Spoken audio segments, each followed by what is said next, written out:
Welcome, everyone. Thank you for joining us. This panel is The Elections Are Over, Now What? So just a small, easy topic. I'm sure we're going to answer everyone's questions, figure everything out in the next hour and 10 minutes or so. My name is Oleg Ivanov. I'm the Executive Director of Stand With Us Northern California. I'm very lucky to have some great panelists with us here today. Liel Leibovitz is the editor-at-large at Tablet Magazine and the host of its flagship podcast, Rootless, as well as of its daily Talmud podcast, Take One. Nadav Eyal is one of Israel's most prominent journalists and a winner of the Sokolov Award, Israel's equivalent of the Pulitzer Prize.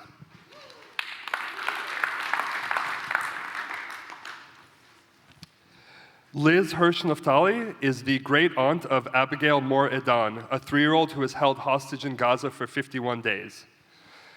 In the wake of that attack, Naftali became a fervent advocate working for the release of the hostages. She is a businesswoman and a host and creator of the Capital Coffee Connection podcast. Thank you all for joining us today. So we're going to just jump right into it. Were you surprised by the outcome of the national elections? Why or why not? Liz, we can start with you. First, thank you all. Thank you all for being here. I don't know that I'd say I was surprised. You know, as a hostage advocate, the work that I have been doing since October 7th has been with Democrats and Republicans. So I have been completely focused with the other hostage families, specifically the American families. And what I was seeing was, like, keep in mind, we all had the priority of what was happening in Gaza. We had the priority of what happened on October 7th. But we understood that in the polling, that wasn't what was facing Americans. And we knew this election was going to be close. And I really believed that it was going to come down to what people were feeling at their kitchen table and in their pocketbook. And that was something that wasn't surprising, because no matter whatever good economic indicators there are people who are suffering. And so, you know, for me, it wasn't a surprise, and it's not part of the work that I do for the advocacy of the hostages in Israel, but it is just something for us to keep in mind, which is that we have a country also that is really close in terms of the electorate, and there's a pendulum effect, and people didn't like what they were seeing or feeling, and now they went to this other side, and we'll see how that pans out. Thank you. Liel. During this whole electoral cycle, I was like, imagine being a 10-year-old and it's just like the night before your birthday and you really hope that your parents will get you a pony. And you wake up in the morning and they not only bought you the pony, but they bought you the whole freaking farm. I was elated, but not at all surprised. And the reason is that rather than following the mutually accrediting mediocrities of the mainstream media, I was spending months and months following X accounts with names like Data Retard 17, who are sharing raw data of things like, registration percentages of various demographics in various key states. Which ensured me pretty early on that it's, in fact, not going to be close, that it's going to be something akin to a bloodbath. Even I, in my rosiest dreams, did not imagine the extent of the sweep, the popular vote, and inroads in every single demographic in America, a rejection on this scale. It was just wonderful. It's morning in America again.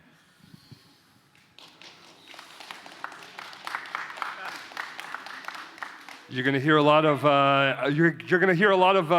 opinions up here that you may or may not agree with. That's one of the beautiful things about Z3, is that we really bring together people from all aisles, all sides of the spectrum, from Israel, here, and from around the world.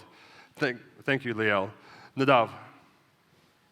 I don't see myself, first of all, I'm not voting. I didn't vote. I'm not an American citizen. I'm an Israeli citizen. So I don't get to be an expert on American politics. I did cover US elections since 2008 and traveled a lot to this country and wrote a book after 2016 as a result of talking a lot before the elections about the possibility of a Trump victory, although I don't I'm not arguing that I prophesized it.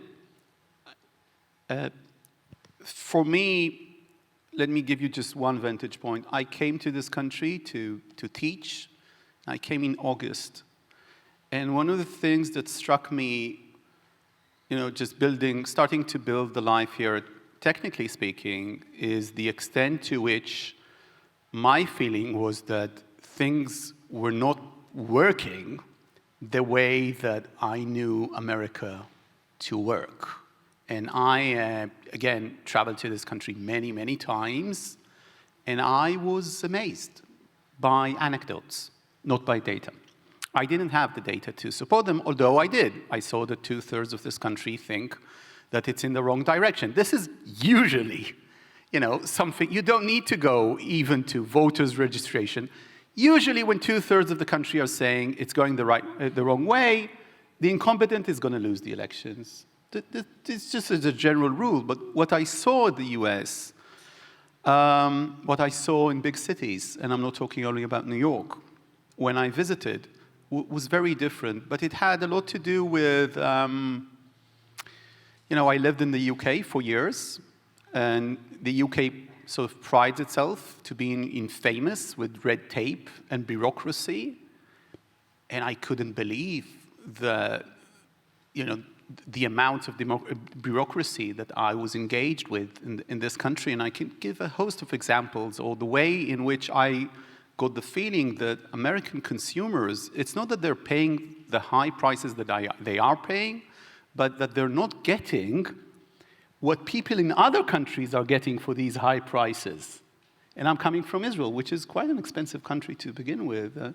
It just seemed to me that something isn't working. But again, I wasn't surprised or not surprised. I was looking at the polls.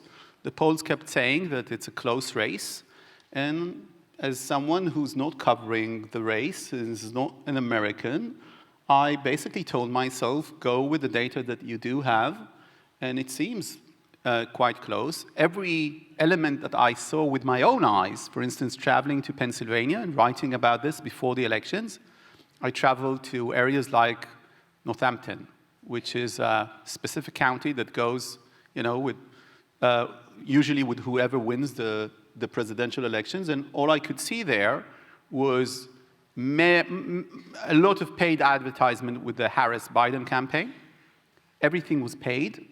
And everything I saw with people's lawns was Trump, which was unpaid.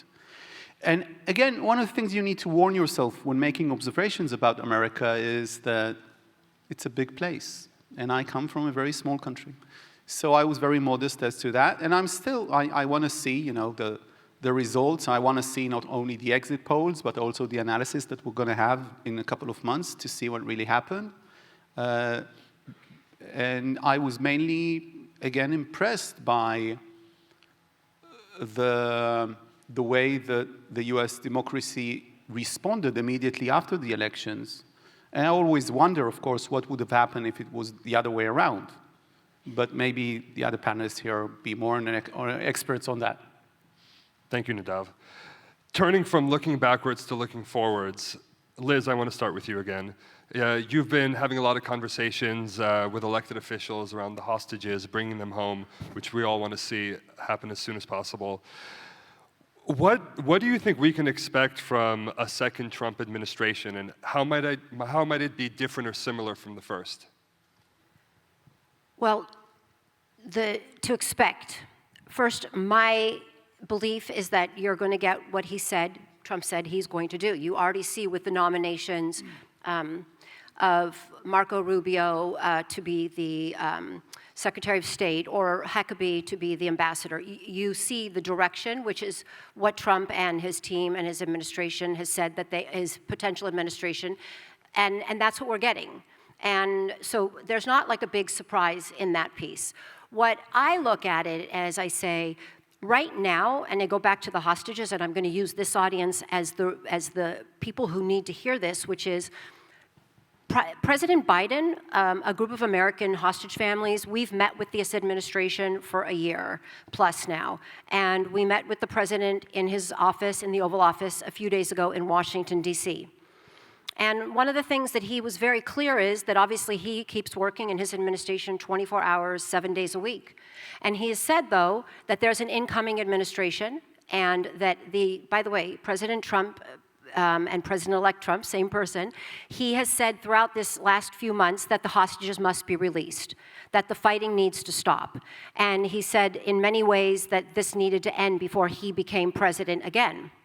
And so Wednesday, when we spoke with the president, he had just met with President-elect Trump, and they had talked about the hostages. I don't know the details, but they had talked about the need to get these people, these 101 people out. And what I say is, whatever the direction, and we understand the direction, is that we need to do everything we can to ensure that we don't have to wait for a Trump administration to begin on January 20th, 21st. These people cannot make it another winter in Gaza, in tunnels. So when you ask that question, it makes me think about what should the first thing that they do before they even take office is to do everything they can to work with Prime Minister Netanyahu and to work alongside President Biden and get these hostages home immediately. So that's my answer. Amen. Thank you, Liz. Liel. I think that the question should probably be addressed on two parallel tracks. You know, there's domestic track and international track. I will go short on the first, and given the discussion and given my agreement with Liz that obviously the hostages and Israel are top of everyone's mind, I'll go a little longer in that. I think domestically, we have a very long road ahead of us to make sure that the mechanisms that were put in place originally by Barack Obama but kept by Joe Biden to turn American democracy into some kind of third worldist nightmare. And I'm talking, for example, about the 51 intelligence officials who swore up and down 4.5 weeks before the 2020 election that there isn't any such thing as the Hunter Biden laptop. It was in fact Russian propaganda and disinformation, which the governor of this state is trying to legislate against. And lo and behold, it turned out miraculously after the election, after, by the way, they censored the White House communication Twitter feed so that they can't share the New York Post story, which turned out to be completely true. Taking care of what happened, the significant large-scale corruption of our intelligence community and the way that they melded with the business community and with the Democrat Party is a very strong domestic priority. Leaving that aside, on a happy note, thank you for the one person clapping. Drinks on me after this. On the international scope, I think there is an enormous reason for optimism. Again, the signature policy of the Obama administration has been what my colleague at the Hudson Institute, Mike Duran, calls the realignment, which is the policy that holds, contrary to any real logic, a theory so stupid only a professor could think it's smart, that the way to bring peace to the Middle East is to prop up the Iranians, give them anything and everything that they want, negate anyone who tries to stand up to them. And we have seen the outcome of all this. It is not a coincidence that October 7th, and for that matter, Putin's invasion of Ukraine, happened under the Biden administration, because when Trump came to deal with Iran, you could ask Qasem Soleimani how that went. I think we're going to see a Middle East reality that is very, very different, one that cuts the Iranians down to size, one that does not believe in canards, like saying, oh my God, you can't fight an idea, you can't kill an idea. Well, ask the top brass of Hezbollah how true that statement is or is not.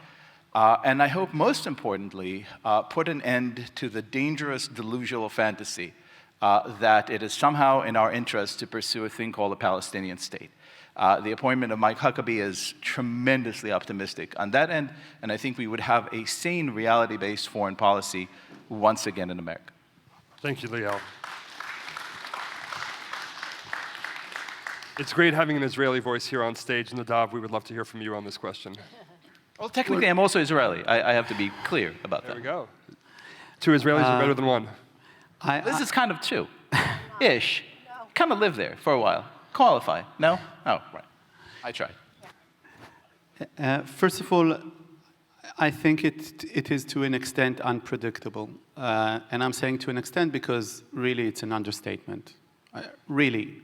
I don't know, and again, I'm not going to wade into the domestic political discussion in this country because I have enough trouble back home to deal with, and I'm definitely wading into what's happening there, publishing stories about what's happening in the Prime Minister's office and others, and you can read them.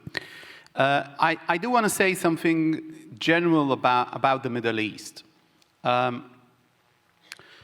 Neither the Biden administration nor the Trump administration had a reliable, coherent strategy for the Middle East. I'm not saying that, both administrations didn't do things that were calculated or wise at the time, and I think the Obama administration had some things that they did. For instance, the pressure on Iran before the JCPOA, which was immense. And I literally know the people who would ring banks across the world and say to them, you're working with the Islamic Republic, maybe you shouldn't. This entire maximum pressure idea began actually with the time before the JCPOA with the Obama administration. I'm not saying that the JCPOA was exactly what Israel was hoping for. It was definitely, according both to the top brass in Israel at the time and the Prime Minister, was not. But if you look then at what the Trump administration did, which was basically, for instance, withdrawing from the JCPOA with the agreement, with the arms agreement with Iran as far as the nuclear agreement is concerned, or indeed the strike against Qasem Soleimani, which is something I uploaded at the time as an op-ed writer. Yeah, but how do you carry on with that? So how do you make sure, if you're leaving the JCPOA, how do you make sure that the Iranians don't just start enriching for uranium?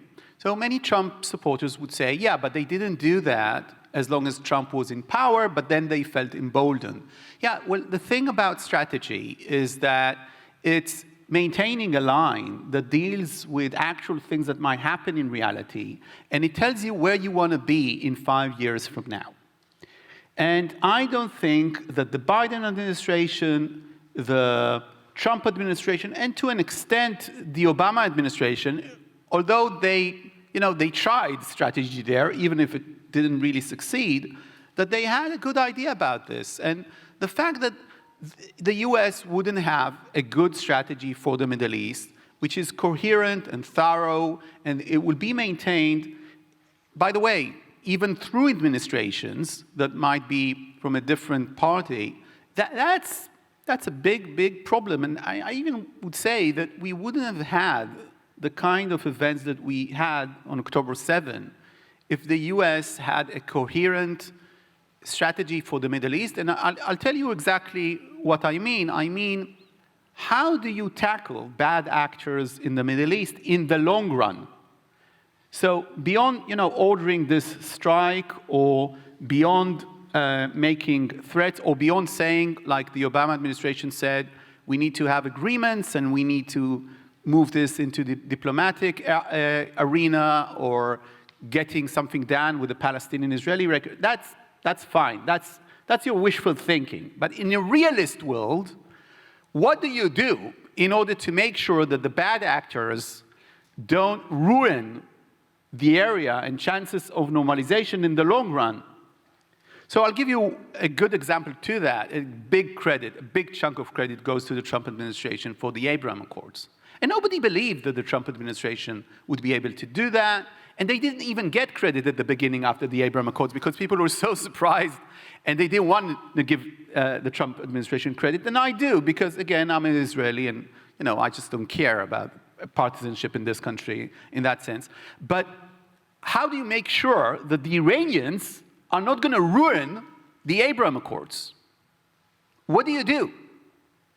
Is it everything about threat of use of force, credible threat of use of force? Well, possibly you need to have that, but you need to have other tools that are operating there in the long run.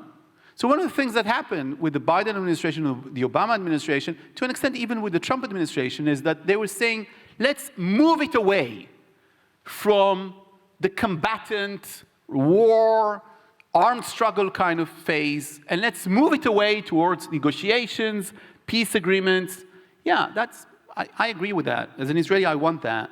But how do you tackle in the long run with Hezbollah, with Hamas, with Iran? And the basic idea, we're going to leave them behind us. We're going to leave them behind us. They're going to become irrelevant. And, maybe we're going to pressure them, and then there's something going to happen there.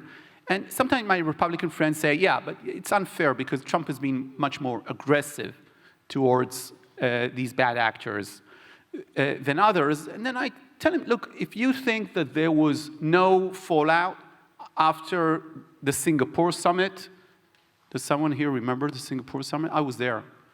I came there to see how the president solves North Korea and its nuclear weapons.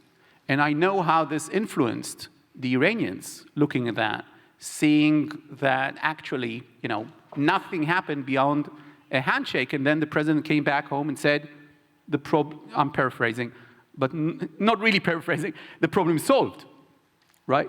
So you need to have coherent, real foreign policy in this country, the way that the US had before. For instance, Kissinger, but not only Kissinger. I'm gonna balance it with another name. You choose your foreign secretary, State Department official of your choosing. The kind of this country had before, and it's not about public opinion. It's about managing to explain to people that some things are hard and they take time, and they need perseverance, and the kind that I don't think that the world is right now reading from the US in the last decade or so. And maybe this is going to be a change. I would want that as a citizen of the world, as a citizen of Israel mostly. Thank you. Thank you, Nadav. Liel, I want to start with you on this next one. I want to take it back down a bit to our community, the Jewish community. So different polls show that there might be greater polarization within the American Jewish community than before, with a greater percentage of the community probably voting Republican in this election. How do you account for that? Well, it's a funny question. And I'll argue with Nadav's assertions later, though it's hard, because the British accent makes everything sound so much more, so much more profoundly smarter than anything I say in my straight out of TV accent that I picked up as an Israeli. I want to say a few things about this. First of all, again, if this election was about anything, it comes down to two words: stop lying. This is the stop lying election. Immediately after the election, literally this is Tuesday night, we saw exit polls that said, 79,000%, it was actually the number was 79% of Jews still voted for Harris. And I was like, really? That doesn't sit right. And then you look at the methodology, which no one advertised, and it turns out right, because among the states that were not counted in the exit poll were New York and California, where literally all Jews freaking live. And then almost immediately, J Street and the Democrats rushed to put out their own exit polls saying, oh my God, man, it was all us. Look at this. We're still Democrat. Don't worry. We're still loyal, supplicants of this, single party state. It will take, as Nadav wisely said, a long time for us to have really good data. My colleague Armin Rosen did fantastic work at Tablet just the other day, published a great piece in which he looked at all kinds of districts, including, by the way, the Upper West Side and the Bronx, where Trump is making headway. And so I want to answer your question and then say something larger. How do you explain it? I don't think it's very, very difficult. I think when you have a person, for example, like Chuck Schumer, who we now know was contacted by the president of Colombia, who said to him, Minouche Shafik, who said to him, there are a bunch of Hamas-supporting Nazis on campus bashing Jews. What do I do? And this is not me. This is a transcript according to congressional hearing. Thank God for Virginia Fox and Elise Stefanik, through which we know the truth. The senior-ranking Jew in the Senate majority leader at the time, said, "Don't worry about it, do nothing. Anti-Semitism is a problem only Republicans care about. If you wonder how we got here, this is how we got here." When you have every single Democrat-run country, city or state, when you have Chicago, for example, and a Jewish man gets shot by an undocumented migrant who was let in by the Biden-Harris administration, and the entire city of Chicago does pirouettes to never ever say, God forbid, that the motive was anti-Semitism, though there's a Ring doorbell camera that shows the shooter screaming, Allahu Akbar. How we got here, not a very hard question to answer. But I want to say something a lot more hopeful, which is I think it's an amazing thing. I don't want the Jewish community to ever be tethered to this party or that. I think it's a great thing that we show our politicians that if they want our vote, they are going to have to work for it and not take it for granted. And if the Democrat Party uses the data, which I'm sure will come out and show a much, much larger percentage of Jews voting Republican, as an opportunity to clean house and rid themselves from the absolute insanity of the last 12 years, that would be a net gain, not just for America, but for the Jewish community as well. Thank you. Thank you, Liel.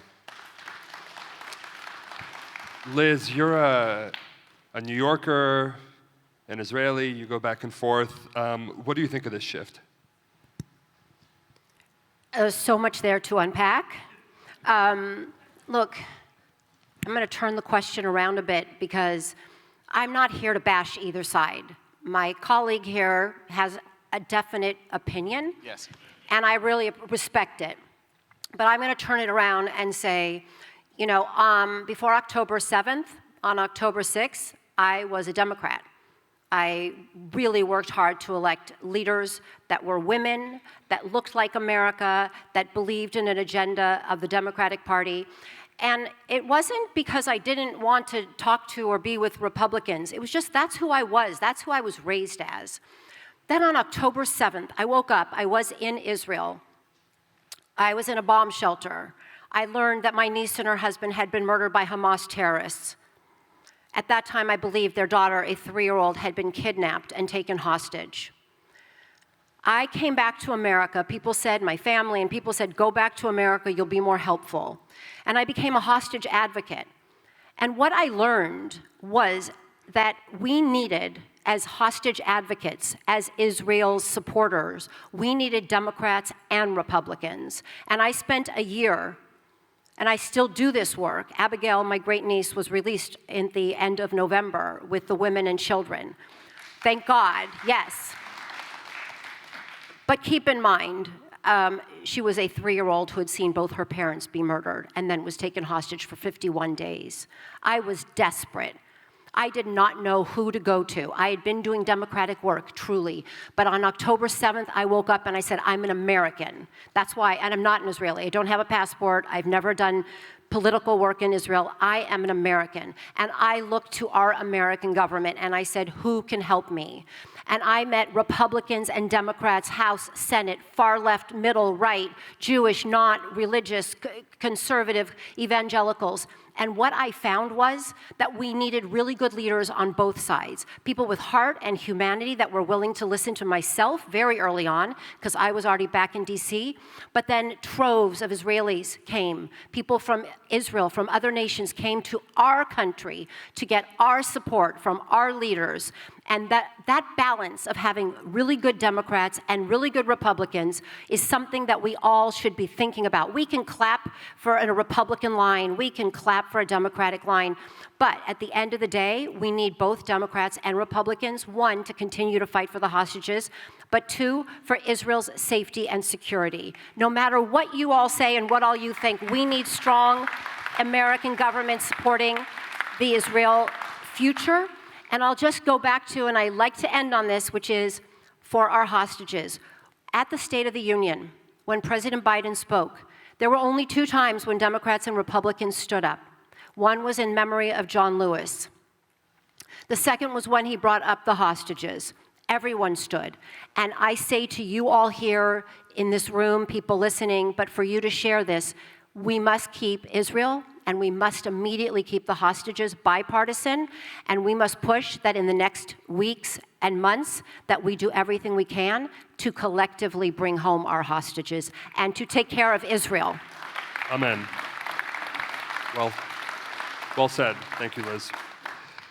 Nadav, I want to pivot a little bit. On a related but slightly different note, what do you make of the difference between how Israelis, Israeli Americans, and American Jews perceive the Trump presidency? First of all, I didn't see a specific poll or data as to Israeli Americans. Knowing the community here, they're very supportive of generally speaking, the people I know are very supportive of Trump, and every poll in Israel shows that Trump is very popular in Israel, and he has not lost any popularity since 2020, and his popularity actually increased. And I think a lot has to do with Israelis felt reassured by the Biden administration at the beginning of the war. And they were really appreciative of the president's empathy. It wasn't only about support. It was about his empathy that was made public. I remember, tweet after tweet and a speech, another speech, and coming to Israel during war for the first time that the president did that. And I think this president, even if, people didn't vote for him, we can agree that he carries this ability of empathy, which I think is crucial for leadership in general. But for Israelis at that time, and even at this time, it's so important because Israelis are, internationally speaking, first and foremost, lonely. They feel alone. They feel attacked. They were physically attacked. They went through an attempted ethnic cleansing. And then, to their surprise, really to their surprise, even of the most pessimist Israelis, they didn't expect, and even the most optimistic Hamas supporters didn't expect, to see such a far-reaching support for, something on the spectrum between a pro-Palestinian narrative to an actual pro-Hamas, pro-genocide against Jews in Eretz Israel, the destruction of Israel, legitimizing violence against every Israeli, defining every Israeli as a settler colonialist, and all we have seen happening across this country, and of course, not only in this country, mainly in campuses, but not only in campuses. So Israelis felt betrayed by the international community. And at the beginning, they only had the United States, which both supported, and you saw that with John Kirby again and again and again, being asked about this argument of genocide that was asked very, very early in the war, and the way that Kirby answered these questions by saying it's Hamas that attempted, with the attempted goal of genocide against the Jews according to their charter and the rest. But then as the war progressed, it was clear to many Israelis, and what I'm saying now is not an indictment, it's an observation, that it was a balancing act. We need to get the hostages back. We need the war to end and Israel to be secure. There are too many Palestinians that are dying in the Gaza Strip. Israel should do more to keep, and I can go on with these formulas, which you've probably heard like 1,000 times before. And for Israelis, for most Israelis, this was enraging.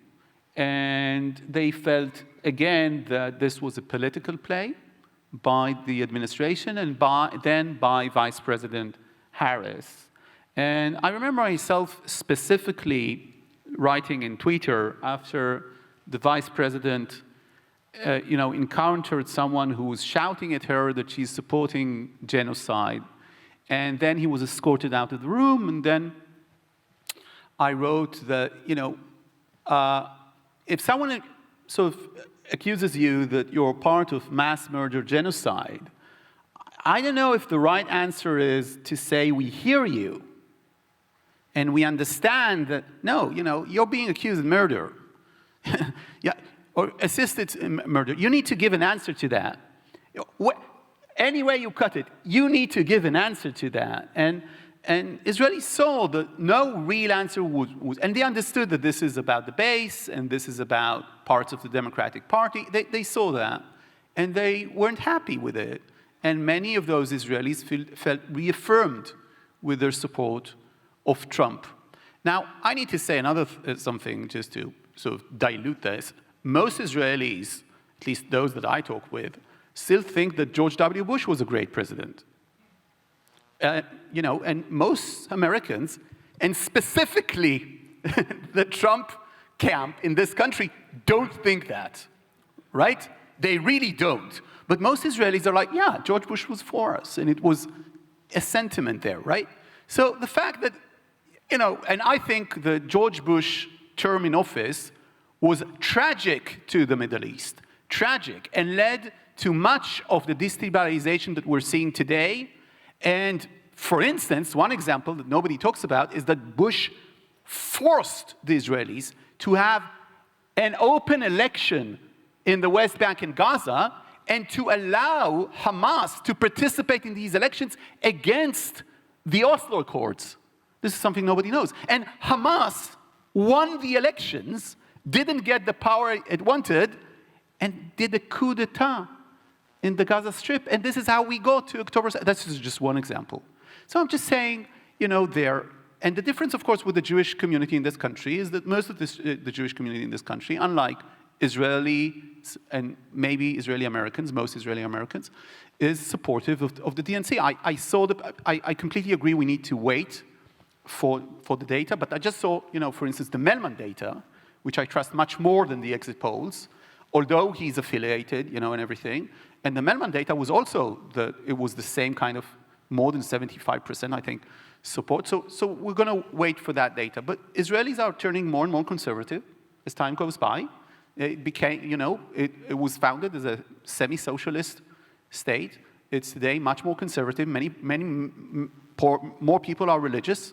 And the appeal of conservative ideas, and therefore Republican ideas, is increasing in the Israeli society. So it's just a fact. Thank you, Nadav. That's a lot of really important historical context also for this question. Liel, you're an Israeli American. What do you make of this difference? The difference between the way that Israelis, Israeli Americans, and Americans think about the Trump presidency. Well, I think it's visceral. First of all, I completely agree with your analysis of the George W. Bush years. I think the history of American policy in the Middle East is a history of the sort of criminal stupidity of the Bush years, in which we did things like believe the freedom agenda, that our job is to somehow, turn the Middle East into a thriving oasis of democracy and human rights, followed immediately by the weaponization of the same idea by Barack Obama, which is bringing the same ideas here and making this into a third world country.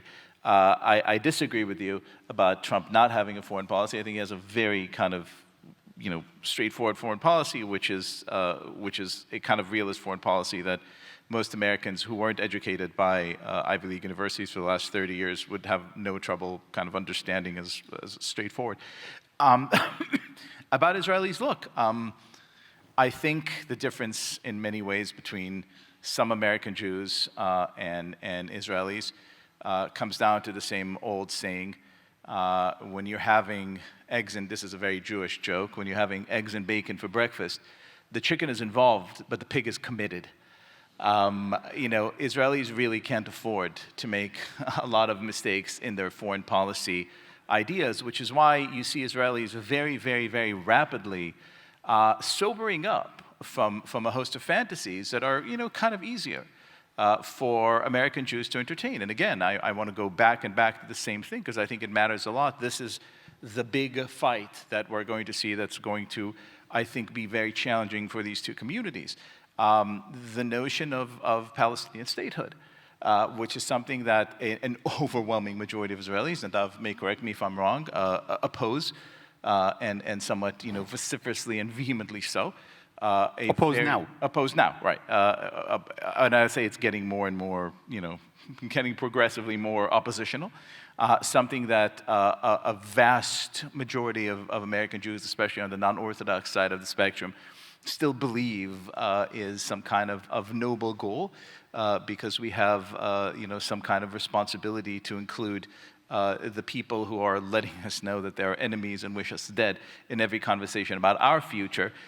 You're going to see this gulf increase more and more and more. But at the same time, I think that is, in a weird way, it's good news. Because we're finally having the conversations that we need to be having. We're finally having a reality-based conversation about real, observable, tangible facts, rather than each side coming with a fantasy of their own and saying, well, I wish to incorporate this in the world. I think this is a beginning of a tremendously painful but absolutely essential dialogue that we'll be having for 4 years and then some. I have a question to Liel, because I'm fascinated by it. It was Trump, unlike the Biden administration, that made the deal of the century offer during his first term, which included the Palestinian state. So I know that you don't represent Trump in what you say, but I'm sort of wondering, and this goes to my point about not having a strategy. Obviously, the new ambassador to Israel, Mike Huckabee, is not fond of the idea of Palestinian statehood, to say the least. But, the Trump administration, Trump people, were very committed to the idea of Palestinian statehood. And I wonder if you think this has changed. And if this has changed, how are they going to bring about the Saudi Arabia and normalization and all the rest, which seems now at least the cornerstone? So I really don't know. It's an excellent question, and I have a way of answering it which may sound too flat and facile, but I think actually has the added value of being true. That's good. That's a good thing. When it works, it's fine. I think the Trump kind of doctrine, if you could call it that. Call it, and I'll be as crass as I can, call it the shithole doctrine, which is how he, very purposefully referred to large parts of the world, and evidenced that by the fact that, there's a reason everyone wants to come to this country, and nobody says, oh, well, I really wish I could, go and live in Jordan. I hear it's wonderful this time of year. What Trump wants is to keep that part of the world and its many, many, many kind of neurosis and violent outbursts as far away from America and its politics as is possible. At the same time, he understands that the fights that are fought in many corners of the world aren't just, or those guns and bombs, et cetera, aren't just aimed at Israelis or Ukrainians or Armenians or Uyghurs in China, but rather at a sort of global order, which the Obama-Biden people were very eager to embrace, the so-called axis of resistance led by Iran, but also containing, Russia, Turkey, and a bunch of other, no-good players. And so Trump, like any good, New York real estate person, and by the way, this is, I think, key to understanding what his foreign policy is. If you do New York real estate for 1 minute, you sort of understand, you have a very sort of kind of almost primitive, I mean this is a good word, in the good way, term of how power works. Keep all those forces at bay while paying as little as you can for the privilege. So I think that this theory, in practice, what it means is basically support your allies, have allies, and let them finish the job according to their desires. Now, when the Israeli government comes and says, as it did for a very long time, we're still committed to this kind of Oslo framework, we have some problems, but our main goal and wish is to end up in a state where we have a two-state solution where we could live side by side with security guarantees, et cetera, et cetera. The Trump doctrine would say, okay, fine. If you believe, as the frontline people who would have to answer this problem if and when it becomes a problem, that this is the best way to go about it, sure, we'll support you. However, if you believe that a better way to do it is to go ahead and sit on the Litani River and kick every single civilian in Lebanon north of that and have a real security buffer, not like the first time around, and devastate all of Hezbollah by killing all of them, that's fine too. That is your prerogative as a sort of American ally in this region. The Obama-Biden years have been... So you're saying that they're going to allow Israel to do whatever it wants? Whatever Israel believes is necessary for its own security. Now, what Israel is going to choose to do, that's a whole different question, and I'm curious, because this is your expertise. Israel may not choose to do the things that we think. For example, this is one reason why it's currently engaged in this preposterous notion that we need some kind of, quote-unquote, agreement in Lebanon, because, we've not had enough agreements with this failed Hezbollah-run state. But I think a theory of holding your allies accountable for their regional security and letting them have the tools that they need to win. Biden just changed the rules a little bit over the last couple of days, but remember who it was who gave Javelin missiles to Zelensky? It was Trump the first time around. Because that's how you win wars, not by negotiating, but by killing a bunch of people and then taking their land. None of this is very hard. We're just so smart that it seems like really kind of distasteful for us, because we were reared on this notion that everyone wants, universalist peace and we're all the same and there are no cultural differences between human beings. And if you only give them 15,000 more work permits a month, they will never attack you. Man, we're in a very different place now. Liz, I want to shift to you. You go back and forth between Israel and New York all the time. What do you think that American Jews can learn from Israelis, but also that Israelis can learn from American Jews? What's great about a place like Z3 is that we really come together, as you see on stage. We have all of these different voices. This relationship is incredibly important. It's all one community. It's all one people. So, just pivoting the question a little bit, I wonder, what do you think of that exchange? In the perfect world, the Israelis would learn, or I don't know, say learn, but would see that the Americans 100% in terms of the government, and when I say 100% doesn't mean everybody, but as a government, the United States government supports Israel to defend herself, to be secure, to be strong. And I think that should be the overriding message. But I also think that the Israelis have to understand, or should understand, I don't like to say have to, should understand that the president, the administration is the president administration of the United States. That doesn't mean that they don't have a strong ally and they won't do everything to support Israel. But at the end, they are the president of the United States. And so when you ask that, there's this nuance, which is that America is Israel's friend. President Biden has said he's a Zionist. He had done everything for the last year to support Israel. And I know you'll disagree and you'll say, well, there was some minutia that didn't get there and a couple things that didn't get there, but overall, most of that stuff was for future fighting. Most of the stuff they needed for this war was there. When they were bombed by Iran on April, I think, 13th, bombed by Iran at the beginning of September, or, missiles were sent, hundreds and hundreds of missiles were sent, America was there. President Biden was there with Vice President Harris, with Secretary of State Blinken, with Lloyd Austin, with Jake Sullivan. They were all there to support.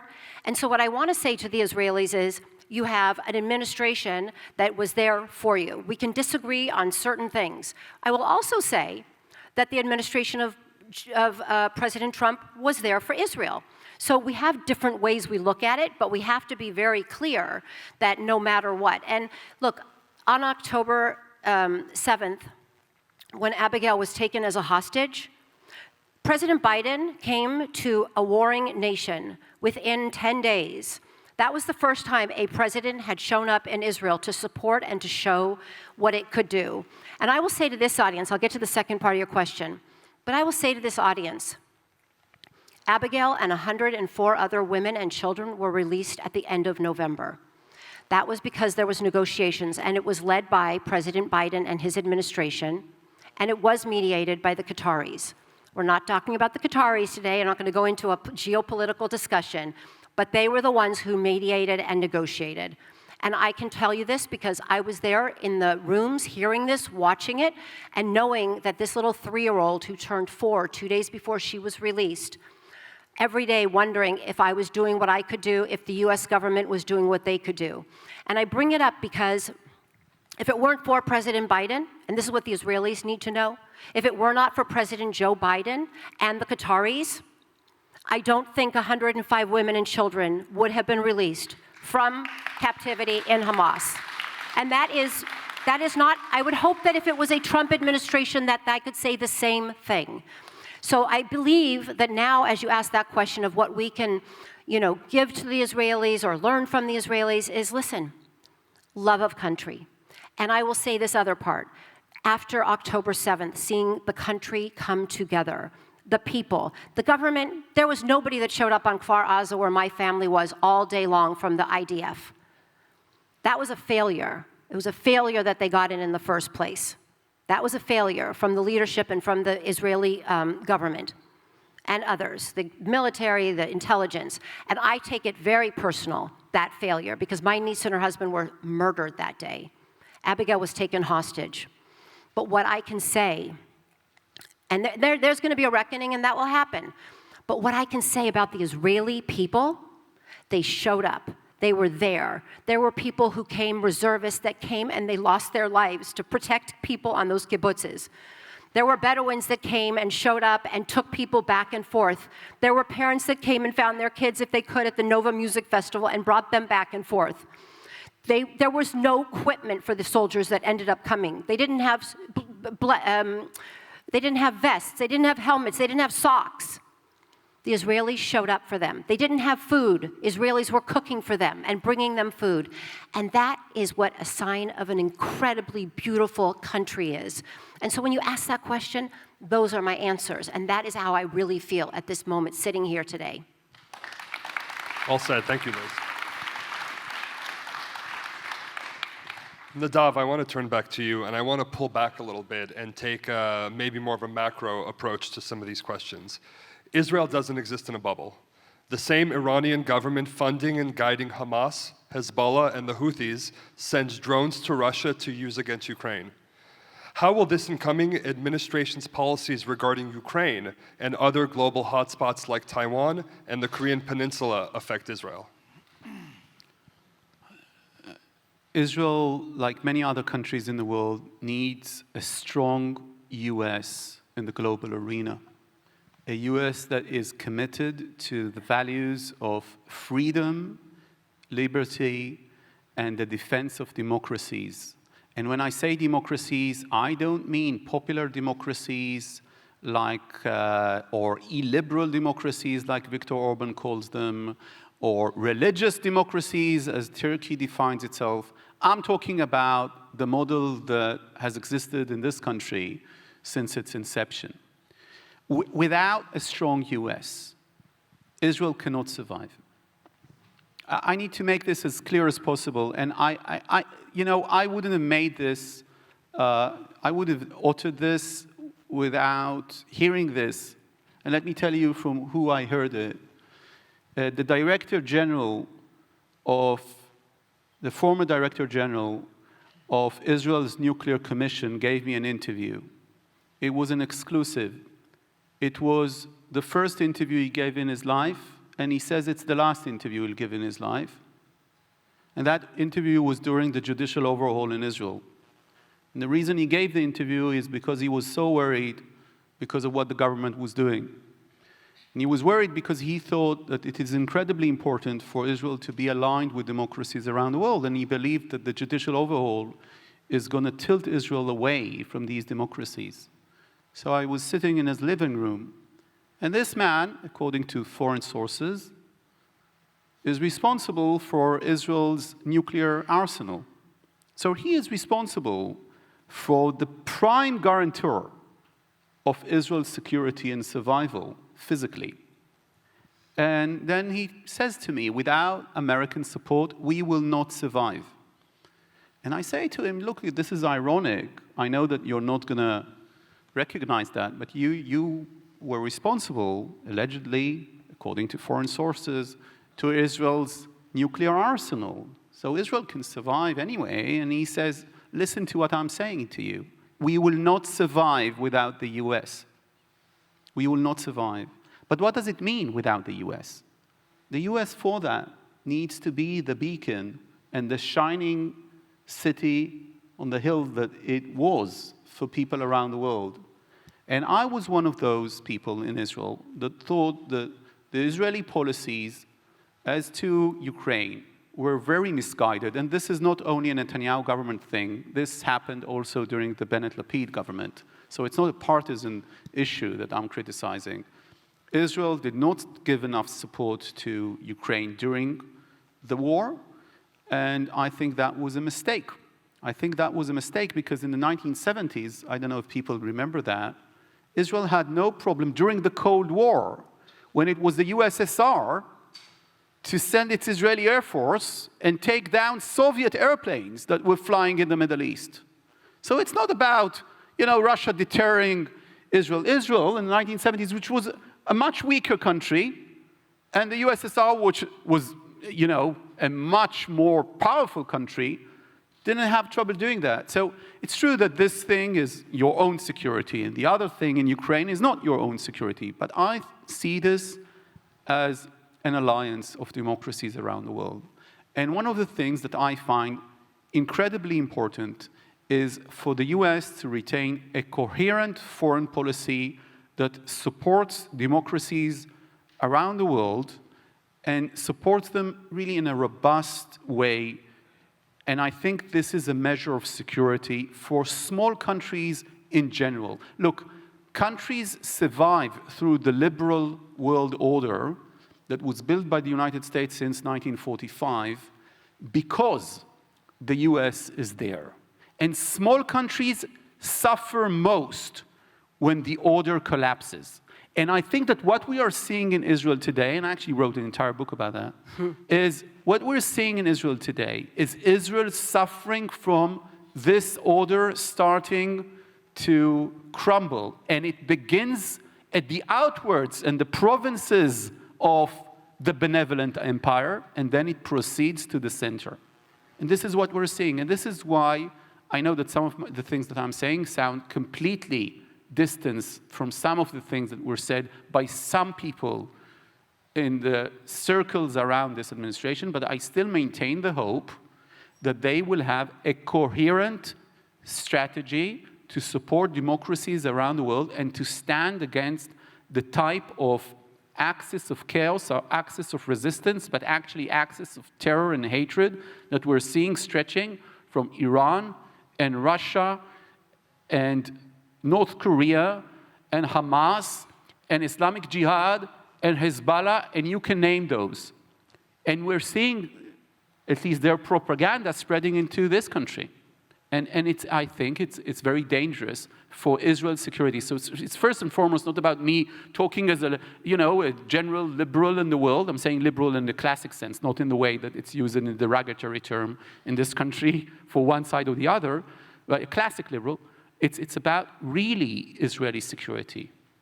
I'll just add on to that, which is, yes, I agree. And a strong America is a strong supporter for Israel and these other nations. And you look at this whole hostage crisis. Where is the world? Where are people's outrage in other countries? There are people currently being held from 23 nations. Yes, there are 7 Americans, but there are people from 23 nations. You do not hear the same outrage, but you know that America is strongly fighting, and that you know that both the president and the president-elect have said, we are here for Israel. We are going to fight for these hostages. And I look at it like the ICRC and other organizations. We have not had any sign of life from any of these hostages. None of these organizations have gone in. So what I also remind us all is that we do need to have a President Trump come in and be a leader, not only for America, but to show strong leadership for the world, because that does benefit and that does help Israel. Definitely. You know, I can tell you, I'm a Ukrainian Jew. I was born in Ukraine when it was part of the USSR. My family came here as religious refugees. Many of the Ukrainians in the Bay Area are Jewish. There are, of course, many Ukrainian Jews in Israel.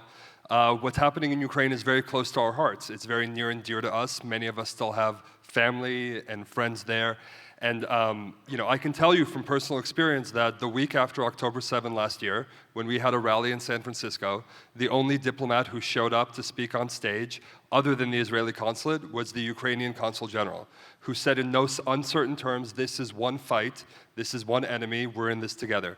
Now, of course, the way Ukraine votes at the UN, other considerations, we need to keep this in mind. It's not so simple and straightforward. But you know, again, as someone coming from this community, I think that there are many, again, in Ukraine, and especially from the former Soviet Jewish community, who really see this as one fight. Liel, I know you had brought up this issue before. You know, what's your take on this, the way that this incoming administration's policies to these other hotspots is going to affect Israel? Well, first of all, I wish to have a very profound disagreement with my colleague here. I would argue that, you know, the only real guarantor of Israel's safety, security, and well-being is Hashem. But that is, you know, that is neither here nor there. And now back to the real world. Look, I love everything you're saying, and I love these sentiments. But it's a pesky thing in the real world to have actions and consequences. You know, Liz, you brought up Qatar. We learned this weekend that the Qataris kicked Hamas out. All of Hamas's leadership, those who still sadly remain, and hopefully it's a temporary thing, are now in Turkey.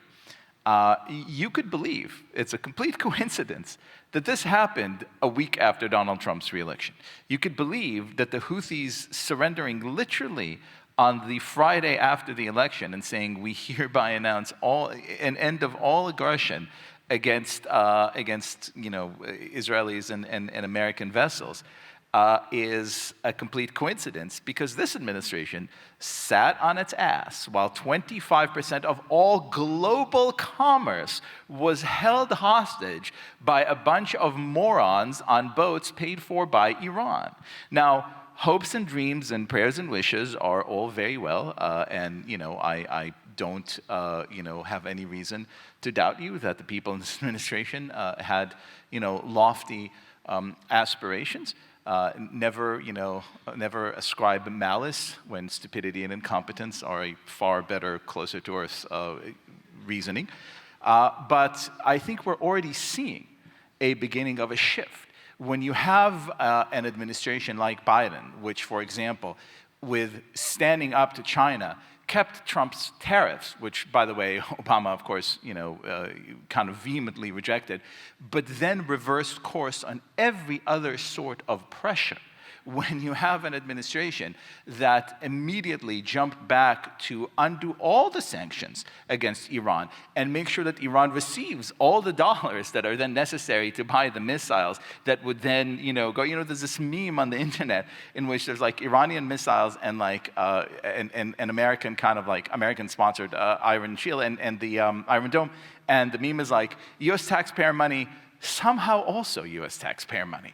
I think this is going to change, and it's going to change just by virtue of people feeling that there is a leadership with a very clear worldview that sees America and its national security interests first, that sees American power, not, you know, oh, let's have a whole host of diplomatic negotiations. And it's okay to be in the Paris Accord for climate change, even though no other nation here is pulling its weight and China will continue to pollute at an unbelievable rate. But we should definitely tax American businesses because, quote unquote, diplomacy. When sanity returns, when a correct understanding of power returns, when actions return, this Qasem Soleimani thing wasn't a fluke. It was a real, you know, clear statement that if you dare raise your head, America would take care of its interests. We haven't had that in 4 years. We're having that again, and I think it would be incredibly beneficial to Ukraine, to Israel, and to a whole host of other nations fighting tyranny around the world. Thank you. Liz, I want to turn back to you. you've really, again, been doing this incredible work on behalf of the hostages with both sides of the aisle, making sure that there's bipartisan support for this. I think most of us agree about the importance of maintaining this kind of bipartisan support here in the US for Israel. Elections come and go. People are going to we're going to have another election in 2 years, and then another bigger one in another 4 years, and we've seen how the pendulum can shift and how unstable some of these alliances can be. How do we continue to maintain this bipartisan US support for Israel, and what are some of the greatest challenges to this goal? Well, we got through this election, and we managed to maintain as hostage families this bipartisan nature. And one of the things, it wasn't in my bio, but I wrote this book called Saving Abigail. And the purpose was to tell what happened to Abigail on October 7th and her family, and what the truth is that happened in Israel. Because going back to October 8th, we saw that there was already this denial, this revisionism. And I speak about what the truth is so that the world can see it. But one of the things that I really wrote about, which I wanted people to understand, was just this, and I'm repeating myself a bit, but just the importance of this bipartisan nature of the work. And it was that ability to talk with a Republican, a Democrat, people all over from both sides, and to actually see how much they love Israel. They support Israel. So we have people on the far left and the far right who will be able to take a microphone and condemn it, but to see that incredible support for Israel, that to me was one of the greatest pieces that came from this incredible tragedy. And so when you ask that question about how do we keep it, and we have to keep it. It is incumbent upon all of us to keep it. And it is also incumbent upon the Israeli leadership to keep it. And for the prime minister, whether it's Netanyahu or somebody else, or Knesset members, to keep that in mind, because it goes both ways. And so for me, right now, I look at Israel's only greatest, best friend, whether it's Biden administration or Trump administration, is the United States. So I can say how important it is to keep it bipartisan, but I can also remind people in Israel, and many of you are Israeli Americans and you have relatives in Israel, is to keep in mind the importance of having both Democrats and Republicans that you are supporting and that Israel is supporting. It goes both ways. Thank you so much. I know we're running out of time here, and I think that is really a fantastic point, and I think it's, again, this idea that was brought up here on stage earlier, that one of the reasons we have conferences like this here at Z3, it's about the unity of the community. It's not about uniformity necessarily.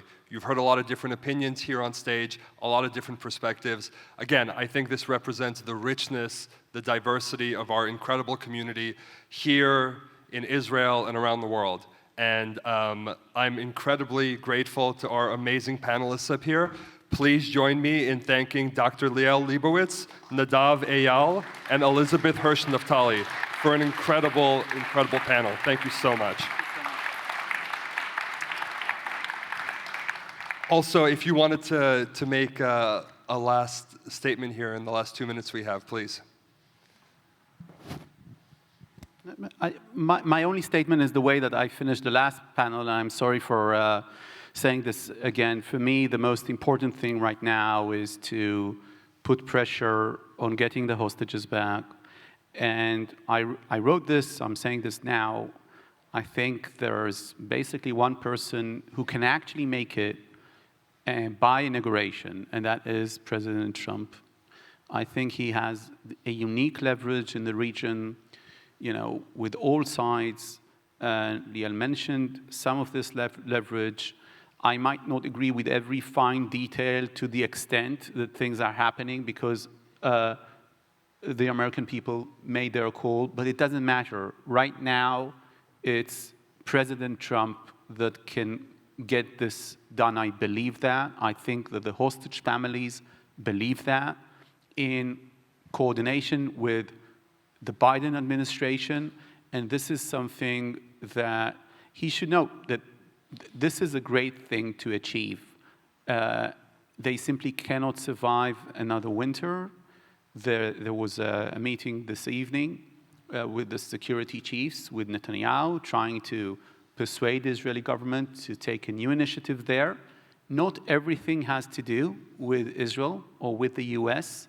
A lot has to do with Hamas just refusing to end this war and to release the hostages. But this doesn't mean that we don't need to do the best we can so that we will be able to come to the Israeli public, we Israelis, we Jewish people who feel involved, and say we have done our best to get those souls back. And I don't think that there is anything more important for Israel's future than getting the hostages back now. I'm going to add to that, and I agree. For our family to get a child back after her parents were murdered was the only way our family could move forward. There are 101 families in Israel that have not been able to move forward. But also, those 101 families are all the nation of Israel. And Israel cannot heal and it cannot move forward until everyone comes home. And it is the priority of Prime Minister Netanyahu. It must be his priority. It must be the work both of President Biden and President-elect Trump. And it cannot wait the winter. But it also takes upon us, whether we're Democrats or Republicans, Reform or Conservative or Orthodox, is for us to stay together in this. We all in this room and in our Jewish communities across America must stay together. Amen. I want to end by agreeing very strongly with everything that Liz and Nadav have said here. Though, we've each expressed support for different political parties and different policies, etc. I think the key point is to remember that at heart, we're neither Republicans nor Democrats, we're Jews, and our top priority is to do whatever we can and whatever we must to make sure that Klal Yisrael, the whole of Israel, is safe, beginning, of course, with bringing every single hostage back home right now. Amen. Absolutely. Thank you. Thank you so much. Thank you again to our incredible panelists.